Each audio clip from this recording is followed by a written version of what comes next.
नमस्कार साथियों।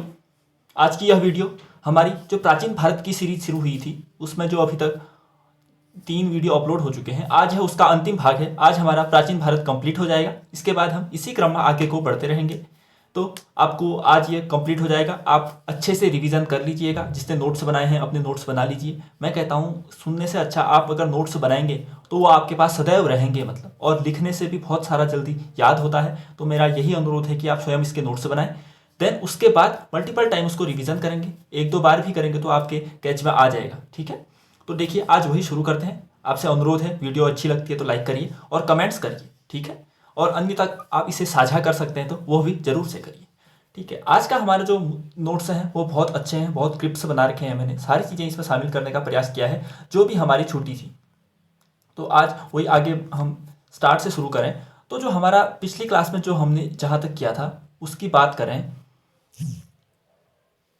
तो देखिए, पिछली क्लास में हम जो गुप्त वंश है उसके बाद वाकाटक वंश के तत्पश्चात जो पुष्यभूति वंश था जिसे हम वर्धन वंश भी कहते हैं, हर वर्धन वंश, वो हमने कंप्लीट किया था। आज हम उसके बाद उत्तर भारत का काल और दक्षिण भारत के काल दोनों में क्या क्या चीजें आई वो देखेंगे। दक्षिण भारत में हम जहां पल्लवों को, चालुक्यों को, पांड्यों को और चोलों को देखते हैं, वहीं इस काल में उत्तर भारत में हम जो त्रिपक्षीय संघर्ष से प्रारंभ होता है जिसमें गुर्जर प्रतिहार, पाल और जो दक्षिण के राष्ट्रकूट हैं महाराष्ट्र वाले एरिया में, उनको शामिल करते हैं। तो हम जो पहले पढ़ेंगे वो पढ़ेंगे दक्षिण भारत को। तो देखिए, दक्षिण भारत की बात की जाए, इसमें हम 600 से 750 ईस्वी काल की बात करें तो इस दौरान 3 प्रमुख शासन इसमें आए। एक तो कांची के पल्लव, आप याद रखिए पल्लव कहाँ के हैं, कांची के हैं।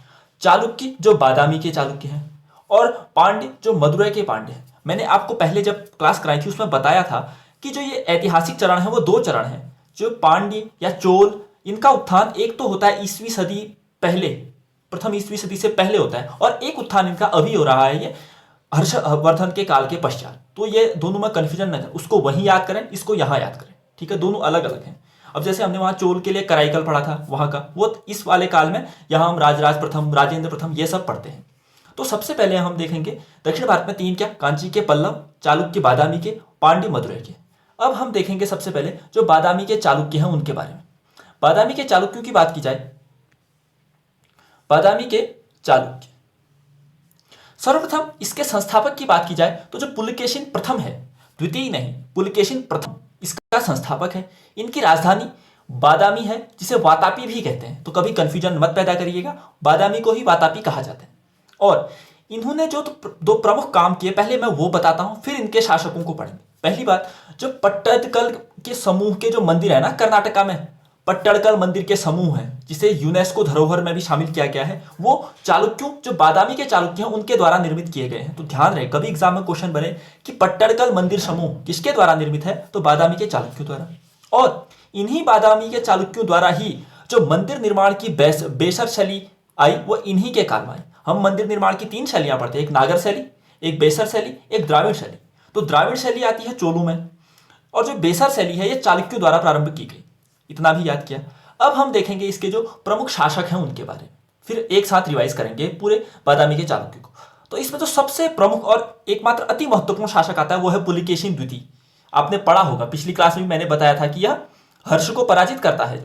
तो हर्ष का काल हमने क्या याद किया था, 606 से 647 किया था। इसका भी काल याद रखिए, 610 से 642। सर्वप्रथम इससे संबंधित एक अभिलेख है जिसे ऐहोल अभिलेख, ऐहोल शिलालेख किससे संबंधित है, पुलकेशिन द्वितीय से। और किसने लिखा है, राजा रवि कीर्ति। जैसे हमने पढ़ा था प्रयाग स्तंभलेख किससे, समुद्रगुप्त से। किसने लिखा था, हरिशेन ने लिखा था। वैसे ही ऐहोल शिलालेख पुलकेशिन द्वितीय से राजा रवि कीर्ति ने लिखा है। हमने पढ़ा था हर्ष को इसने हराया नर्मदा नदी के तट पर, और इसने कौन सी उपाधि दी थी हर्ष को, सकलोत्तर पथानाथ, भूल गए। और स्वयं इसने परमेश्वर की उपाधि ली थी उस दौरान, कभी पूछ ले तो ध्यान रहे। जब इसने हर्ष को हराया तो हर्ष को तो सकलोत्तर पथानाथ की उपाधि थी, और स्वयं उस दौरान इसने परमेश्वर की उपाधि धारण की थी। इतना याद हुआ। और अब हम इसके बाद जो पल्लव पढ़ेंगे उसमें देखेंगे कि इस पुलकेशिन द्वितीय को जो पल्लव शासक नरसिंह वर्मन प्रथम था, नरसिंह वर्मन प्रथम, उसने इस पुलकेशिन द्वितीय की हत्या की और वातापी कोंड की उपाधि धारण की। यानी वातापियों को पराजित करने वाला वातापी कोंड की उपाधि किसने धारण की, नरसिंह वर्मन ने धारण की। कितने महत्वपूर्ण प्रश्न बनेंगे यहां से, कभी वातापी कोंड की उपाधि पूछती, कौन किसने, पल्लव नरेश नरसिंह वर्मन ने ली थी। क्यों? क्योंकि इसने पुलकेशिन द्वितीय को पराजित किया था। पुलकेशिन ने हर्ष को पराजित किया था और उसकी भी दोनों उपाधियां मैंने यहाँ पे बता दी। अब हम यहाँ पर क्विक रिवीजन करते हैं बादामी के चालुक्यों का। बादामी के चालुक्य संस्थापक पुलकेशिन प्रथम, राजधानी वातापी या बादामी, पट्टड़कल मंदिर समूह का निर्माण इन्होंने ही किया। मंदिर निर्माण की बेसर शैली इनके काल में विकसित हुई। इसका एक प्रमुख शासक है पुलकेशिन द्वितीय, जिसका काल है 610 से 642। इसका एक शिलालेख है ऐहोल शिलालेख, जिसे लिखा कीर्ति ने। अब राजा रवि कीर्ति किसका दरबारी कवि था आएगा तो क्या लगाएंगे? पुलकेशिन द्वितीय लगाएंगे। हर्ष को हराया इसने नर्मदा नदी के तट पर। हर्ष को उपाधि दी थी सकलोत्तर पथानाथ, स्वयं उपाधि ली थी परमेश्वर की। इस पुलकेशिन द्वितीय को हराया पल्लव शासक नरसिंह वर्मन प्रथम ने और वातापी कोंड की उपाधि धारण की उसने। ठीक है, चलो। अब क्या चालुक्य एक ही जगह थे? नहीं, चालुक्यों की 3 शाखाएं याद रखनी है। सबसे महत्वपूर्ण यह है, बस इसको ही याद रखना है, अन्य डिटेलिंग तो अन्य को केवल कहाँ थे वो याद रखिए बस। एक तो बादामी के चालुक्य हो गए, एक चालुक्य आते हैं वेंगी के चालुक्य, एक आते हैं वेंगी के चालुक्य। इसका केवल इतना याद रखिए कि एक चालुक्य वेंगी के हैं, इनका संस्थापक विष्णुवर्धन था, और एक चालुक्य लता के हैं, लता यानी जो गुजरात वाला इलाका वहां के हैं, इसका संस्थापक निम्बार्क था। इसमें ज्यादा कुछ याद ही नहीं रखना है। बादामी के चालुक्य याद करिए, उसके बाद वेंगी के चालुक्य एक थे, कभी पूछ ले कि कहाँ कहाँ चालुक्य थे, तो एक बादामी में, एक वेंगी में, एक लता में। वेंगी के विष्णुवर्धन द्वारा, लता के निम्बार्क द्वारा। अच्छी बात। अब हम देखते हैं जो कांची के पल्लव हैं उनके बारे में। जो कांची के पल्लव है ना, अभी हमने देखा, उनके बारे में आप विस्तार पूर्वक समझने का प्रयास करते हैं। कांची के पल्लवों की बात की जाए तो इनसे पहले कौन था? इनसे पहले थे इक्ष्वाकु। जैसे हमने ऊपर चालुक्य देखे, उनसे पहले थे जो वाकाटक वंश था, उसके बाद इनका शासन आता है चालुक्यों का। उसी प्रकार यहाँ इक्ष्वाकुओं के पश्चात पल्लव आते हैं। आपको इतना याद रखना है कि पल्लव किसके सामंत थे, सॉरी, कांची के पल्लव किसके सामंत थे आएंगे तो इक्ष्वाकुओं के आप लगाना है। इनकी राजधानी थी कांची। इसका संस्थापक था सिंह विष्णु। 3 चीजें तो याद रखिए, इक्ष्वाकुओं के स्थान पर आए थे कांची के पल्लव, राजधानी कांची हो गई, संस्थापक सिंह विष्णु हो गया। अब इसके प्रमुख शासकों की बात की जाए तो कांची के पल्लवों में प्रमुख शासक हैं महेंद्र वर्मन प्रथम। पहली बात तो ये कौन सा शासक है, पल्लवों का है, ये याद रखिए। और इसका एक क्वेश्चन मत्त विलास प्रहसन हर एग्जाम में दिख ही जाता है कहीं ना कहीं, तो मत्त विलास प्रहसन लिखी है महेंद्र वर्मन प्रथम ने। महेंद्र वर्मन प्रथम ने लिखी है मत्त विलास प्रहसन, और ये कौन है? पल्लव शासक है। दूसरा जो सबसे महत्वपूर्ण पल्लव शासक आता है, ये तो जरूर से याद रखना है इसको, यह है नरसिंह वर्मन प्रथम, जो मैंने अभी बताया, जिसने पुलकेशिन द्वितीय को हराया था। तो इसका काल भी आप याद रख सकते हैं, 630 से 668। ये काल क्यों याद करना, जिसको हो रहे हैं करिए। इन्हीं काल को याद करने से एक लॉजिक वाला जो सेंस में कहता हूं ना, बात करता हूं बार बार, वो डेवलप होता है इधर से उधर थोड़ा दिमाग लगाने के। लेकिन जिसको नहीं हो रही तो उतना भी अति आवश्यक नहीं, लेकिन कर सकते हैं तो कर लीजिए। मैंने उसी का लिखा है जो अधिक महत्वपूर्ण है। तो नरसिंह वर्मन प्रथम पल्लव नरेश है, ये 630 से 668 है इसका काल। इसने पुलकेशिन द्वितीय को हराया और कौन सी उपाधि ली? वातापी कोंड की। जो मामल्लपुरम में बंदरगाह है उसका निर्माण भी इसी ने किया, और महाबलीपुरम के जो हम 7 रथ मंदिर कहते हैं उसका निर्माण भी नरसिंह वर्मन प्रथम ने किया। अब अगर आपको किसी ने इसकी डिटेलिंग पढ़ी है तो मुझे बताइए, इन रथ मंदिरों में सबसे बड़ा रथ मंदिर कौन सा है और सबसे छोटा रथ मंदिर कौन सा है? बता पाएंगे? 7 तो हैं, लेकिन सबसे बड़ा और सबसे छोटा कौन सा है? अगर जिसको आता है वो जरूर से कमेंट में लिखिएगा। तो नरसिंह वर्मन प्रथम को हमने देखा। अब हम देखेंगे नरसिंह वर्मन द्वितीय। इसका एक तथ्य याद रखना है क्योंकि कंफ्यूजन पैदा ना हो, इसलिए मैंने शामिल किया। इसका एक तथ्य याद है कि जो कांची में कैलाशनाथ मंदिर का निर्माण किया था। अब एक कैलाश मंदिर हम एलोरा का भी पढ़ते हैं, तो वहां कंफ्यूजन ना हो इसीलिए मैंने ये शामिल किया। वो तो कृष्ण प्रथम बनाता है राष्ट्रकूट वाला, कांची का कैलाशनाथ मंदिर बनाता है नरसिंह वर्मन प्रथम। ठीक है, तो चलिए अब हम क्विक रिवीजन करते हैं पल्लवों का। पल्लव, कांची के पल्लव इक्ष्वाकुओं के स्थान पर आए थे, राजधानी कांची, संस्थापक सिंह विष्णु, प्रमुख शासकों में महेंद्र वर्मन प्रथम आता है जिसने मत्त विलास प्रहसन की रचना की। फिर नरसिंह वर्मन प्रथम आता है जो 630 से 668 पुलकेशिन द्वितीय को हराया और वातापी कोंड की उपाधि ली। मामल्लपुरम बंदरगाह निर्माण किया, महाबलीपुरम रथ के मंदिरों का निर्माण किया जिनकी संख्या 7 थी, जिसमें सबसे छोटा और सबसे बड़ा आप मुझे कमेंट में बताएंगे। नरसिंह वर्मन द्वितीय जो कांची का कैलाशनाथ मंदिर बनाता है। अब इन पल्लवों के बाद चोल सत्ता में आते हैं, तो इक्ष्वाकुओं को के स्थान पर पल्लव आए थे, अब पल्लवों के स्थान पर चोल सत्ता में आएंगे। अब हम पढ़ेंगे चोलों को। कैसा लग रहा? अच्छा लग रहा तो जरूर मुझे कमेंट में फीडबैक दिए, ठीक है। अब हम पढ़ेंगे चोल साम्राज्य के बारे में। चोल साम्राज्य की बात की जाए तो इसको भी क्विक रिवीजन करने का प्रयास करते हैं। सर्वप्रथम इसका संस्थापक विजयालय है। इनकी राजधानी तंजौर, जिसे तंजावुर कहते हैं, वो है। ये पल्लवों के सामंत थे, मैंने बताया ऊपर, और पल्लव इक्ष्वाकुओं के सामंत थे। इनकी एक सबसे प्रमुख जो चर्चित रहता है विषय यह है स्थानीय स्वराज्य। जो हम स्थानीय स्वशासन की बात नहीं करते, पंचायती राज जैसी संस्थाएं, तो पंचायती राज तो कहेंगे नहीं एग्जैक्टली से, लेकिन स्थानीय स्वशासन किसके काल में था? तो चोलों के काल में था। यह कभी भी एग्जाम में बन सकता है, अति महत्वपूर्ण प्रश्न है। स्थानीय स्वशासन किसके काल में था? तो देखिए, चोल क्या, संस्थापक विजयालय, राजधानी तंजौर, पल्लवों के सामंत और स्थानीय स्वराज्य इनकी पद्धति इनके शासनकाल में थी। अब इनके प्रमुख शासकों को हम याद करने का प्रयास करते हैं, और ये दो हैं और अति महत्वपूर्ण हैं। ये बाप बेटे हैं, ये बाप है, ये बेटा है इसका, दोनों एक से बढ़कर एक निकलते हैं। तो प्रथम महत्वपूर्ण राजा है अरुमौली वर्मन, इसी का नाम है राजराज प्रथम। अब कभी राजराज प्रथम न देकर अरुमौली वर्मन दे दिया तो आपकी तो फिर वहां पर हवा निकल जाएगी। ऐसा हवा निकलने का तात्पर्य कि आप घबरा जाएंगे यहां पर, ठीक है। अरुमौली वर्मन राजराज प्रथम, इसके जो कार्य हैं वो है तंजौर में इसने राजराजेश्वर या बृहदेश्वर मंदिर है ना, उसका निर्माण किया, जो शिव मंदिर है। तो तंजौर में राजराजेश्वर या बृहदेश्वर मंदिर का निर्माण अरुमौली वर्मन या राजराज। श्रीलंका के कुछ क्षेत्रों को विजित किया और एक नया प्रांत बना दिया जिसका नाम था मुंडी चोल मंडलम। अब बढ़िया नाम है, मुंडी चोल मंडलम, याद हो जाएगा। अरुमौली वर्मन के दो तथ्य आपको याद रखना। फिर इसी का पुत्र आता है राजेंद्र प्रथम, यह भी अति महत्वपूर्ण और महत्वाकांक्षी शासक था। तो ये भी बहुत सारे प्रदेश विजित करते हैं। राजेंद्र प्रथम की बात की जाए तो पूछा जाता है कि कौन सा चोल शासक था जिसने उत्तर भारत की ओर अभियान किया, तो वो उत्तर भारत की ओर अभियान करने वाला राजेंद्र प्रथम ही था। गंगा नदी के किनारे से होकर जाता है, इसीलिए इसने गंगई कोंड चोला की उपाधि धारण की थी।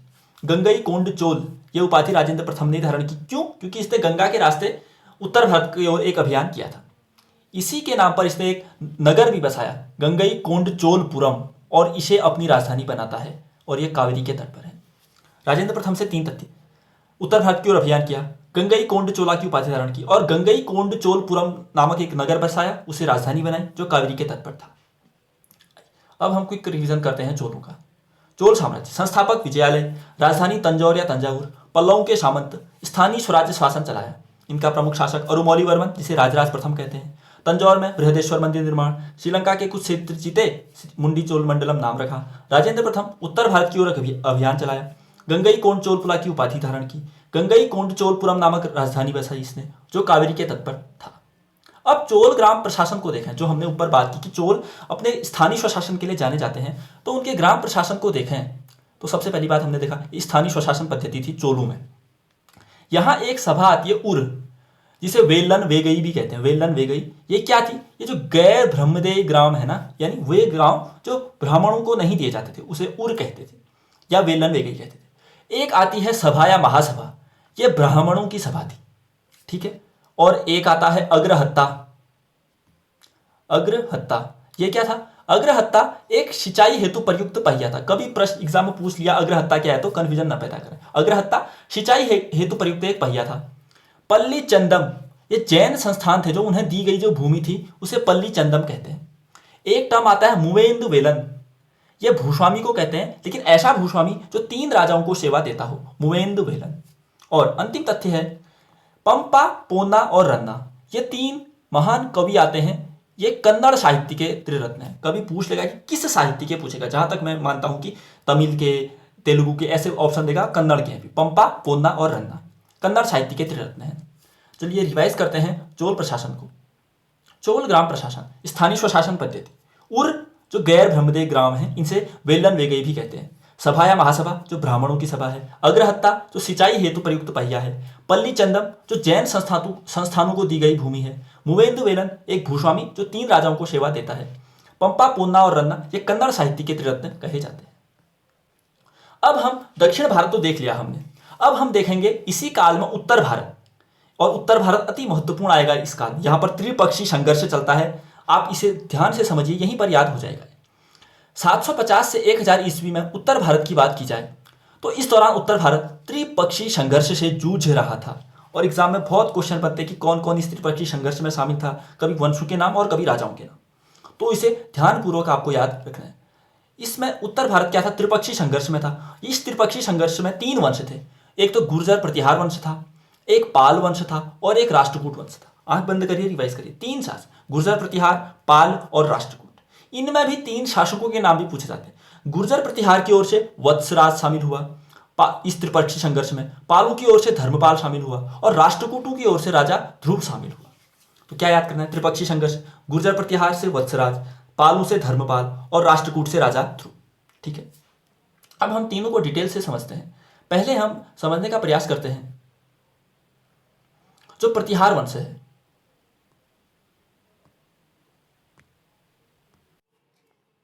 तो जो प्रतिहार राजवंश है, सर्वप्रथम हम उसे पढ़ने का प्रयास करेंगे। तीनों को डिटेल से समझते हैं। प्रतिहार राजवंश में अगर समझने का प्रयास करें तो इसका संस्थापक है नागभट्ट प्रथम। संस्थापक नागभट्ट प्रथम। हमें पता है प्रतिहार से कौन शामिल हुआ त्रिपक्षीय संघर्ष में? वत्सराज शामिल हुआ था। अब इस प्रतिहार वंश के जो प्रमुख शासक हैं उनको देखने का प्रयास करें तो इसमें एक ही प्रमुख शासक आता है और दो आते हैं। चलो, मैंने दूसरा भी शामिल किया है। एक तो मिहिर भोज है और दूसरा महेंद्रपाल है। देखिए, एक है भोज प्रथम जिसे मिहिर भोज भी कहते हैं। पहले तो ये याद कर लीजिए कि ये किस वंश का है, तो प्रतिहार वंश का। कौन? भोज प्रथम या मिहिर भोज।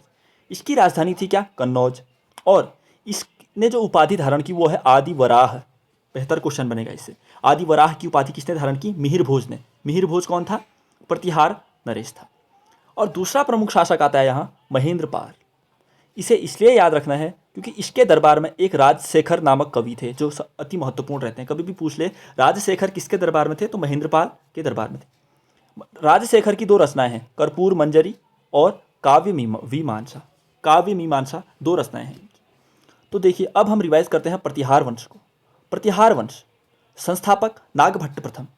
वत्सराज इनकी ओर से त्रिपक्षीय संघर्ष में शामिल हुआ। इनके प्रमुख शासक हैं भोज प्रथम जिसे मिहिर भोज भी कहते हैं। राजधानी कन्नौज, उपाधि आदिवराह। दूसरा प्रमुख शासक महेंद्रपाल। राजशेखर इनके दरबार में थे। कर्पूर मंजरी और काव्य मीमांसा की रचना इन्होंने की। किसने? राजशेखर। अब हम देखेंगे बंगाल के पालों को। बंगाल के पालों। तो देखिए, बंगाल के पालों की बात की जाए तो इसमें जो सबसे प्रमुख तथ्य आता है ये कि ये बौद्ध धर्म के अनुयायी थे। किस धर्म के? बौद्ध धर्म। बौद्ध धर्म की भी जो महायान और तंत्रयान शाखा थी, तांत्रिक संप्रदाय कहते हैं हम, जब महायान की तीन शाखाएं डेवलप, हीनयान और महायान तो ही, बाद में एक तंत्रयान भी, वज्रयान कहते हैं, जब वो भी डेवलप होने लगी, उसके यह अनुयायी थे, महायान और वज्रयान के। पाल वंश का संस्थापक गोपाल। इसी गोपाल ने ओदंतपुरी मठ की स्थापना की। अब यहाँ पर यह कन्फ्यूजिंग भी है, कहीं पर ओदंतपुरी मठ के संस्थापक धर्मपाल को ही बताया गया, लेकिन आप इसे गूगल करिएगा, ओदंतपुरी विश्वविद्यालय मत लिखिएगा। ओदंतपुरी विश्वविद्यालय तो धर्मपाल ने बनाया, लेकिन ओदंतपुरी मठ गोपाल ने बनाया, ये ध्यान रहे। जिसको कन्फ्यूजन है गूगल पे जाइए। तो बंगाल के पालों में बौद्ध धर्म के अनुयायी संस्थापक गोपाल, जिसने ओदंतपुरी मठ बनाया। इसके प्रमुख शासकों की बात की जाए तो धर्मपाल इसमें प्रमुख शासक आता है। धर्मपाल। धर्मपाल से तथ्य याद करिए, त्रिपक्षीय संघर्ष में शामिल हुआ था। इसने दो मठ बनाए, विक्रमशिला मठ और सोमपुरी मठ।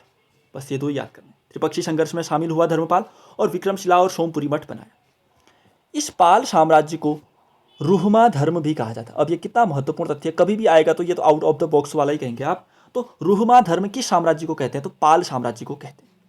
तो क्या क्या याद करेंगे पाल साम्राज्य में हम?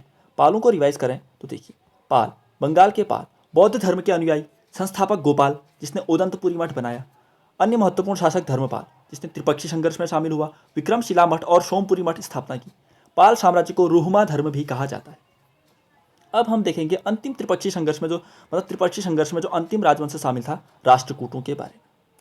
राष्ट्रकूटों को देखें, इसका संस्थापक दंतीदुर्ग, राजधानी मान्यखेत, और ये चालुक्यों के सामंत थे। ध्यान रहेगा क्या क्या याद करना है? संस्थापक दंतीदुर्ग, राजधानी मान्यखेत और चालुक्यों के ये सामंत थे। इनके प्रमुख शासकों की बात की जाए तो सबसे प्रमुख तो आता है कृष्ण प्रथम, जिससे वो तथ्य याद रहेगा हमेशा। कितने एग्जामों में बन गया होगा ये प्रश्न कि एलोरा का कैलाशनाथ मंदिर इन्होंने बनाया। और मैंने बताया था कांची का कैलाशनाथ मंदिर तो नरसिंह वर्मन द्वितीय ने बनाया, जो पल्लव नरेश था। एलोरा का कैलाश मंदिर कृष्ण प्रथम ने बनाया, जो राष्ट्रकूट शासक है। एक अन्य राजा आता है ध्रुव। क्यों महत्वपूर्ण है? एक तो ये त्रिपक्षीय संघर्ष में शामिल हुआ था, हमें पता है, और त्रिपक्षीय संघर्ष में जो पाल नरेश धर्मपाल शामिल हुआ था उसे भी हराया था। कभी पूछ ले कि धर्मपाल को किस राष्ट्रकूट ने हराया, तो ध्रुव ने हराया था। ठीक है। और अन्य देखने का प्रयास करें तो एक जो अन्य सबसे महत्वपूर्ण राष्ट्रकूट शासक है वो है अमोघ वर्ष प्रथम। अमोघ वर्ष प्रथम। खास बात जो याद करनी है वो ये है, यह प्रथम ये जैन मतानुयायी था, जैन मत का अनुयायी था। इसकी दो रचनाएं आती हैं, महत्वपूर्ण हैं, एक कवि राजमार्ग और एक प्रश्नोत्तर रत्नमलिका। कवि राजमार्ग और प्रश्नोत्तर रत्नमलिका। इसे दक्षिण का अशोक भी कहा जाता है क्योंकि यह धार्मिक रूप से कई सहिष्णु और उदारवादी था, इसलिए इसे दक्षिण का अशोक कहा जाता है। तो देखिए, अब हम रिवाइज करने का प्रयास करते हैं राष्ट्रकूट को। राष्ट्रकूट, संस्थापक दंतीदुर्ग, राजधानी मान्यखेत, चालुक्यों के सामंत। कृष्ण प्रथम, जिसने एलोरा कैलाश मंदिर निर्माण किया। ध्रुव, जिसने त्रिपक्षी संघर्ष में शामिल हुआ और धर्मपाल को हराया। और अमोघ वर्ष प्रथम, जो जैन मत का अनुयायी है। इसकी 2 रचनाएं आती हैं, कवि राजमार्ग और प्रश्नोत्तर रत्न मलिका। इसे दक्षिण का अशोक भी कहते हैं। अब राष्ट्रकूटों से एक तथ्य आता है कि जो राष्ट्रकूटों ने अपने साम्राज्य में इस्लाम के प्रचार की अनुमति दी। अब यह महत्वपूर्ण बने कि किस राजवंश ने अपने साम्राज्य में इस्लाम के प्रचार की अनुमति दी, तो राष्ट्रकूट। और जो हम अपभ्रंश के एक कवि पढ़ते हैं स्वयंभू, वो भी राष्ट्रकूट दरबार में ही थे। तो 2 अन्य महत्वपूर्ण तथ्य क्या, राष्ट्रकूटों ने इस्लाम के प्रचार की अनुमति दी और प्रसिद्ध अपभ्रंश कवि जो स्वयंभू हैं वो भी राष्ट्रकूट दरबार में ही। अब ये जो मैंने लिखा है सालम राजवंश, कभी पूछ ले कहाँ का है तो असम का है, बस इतना। जैसे अहोम साम्राज्य पढ़ते हैं हम असम का, वैसे ही सालम राजवंश भी असम का है, इतना आपको याद रखना है। तो अच्छी लगी क्लास तो जरूर लाइक करिए और शेयर करिए। आज के लिए इतना ही रखते हैं, मिलते हैं अगली वीडियो में, तब तक के लिए धन्यवाद, नमस्कार।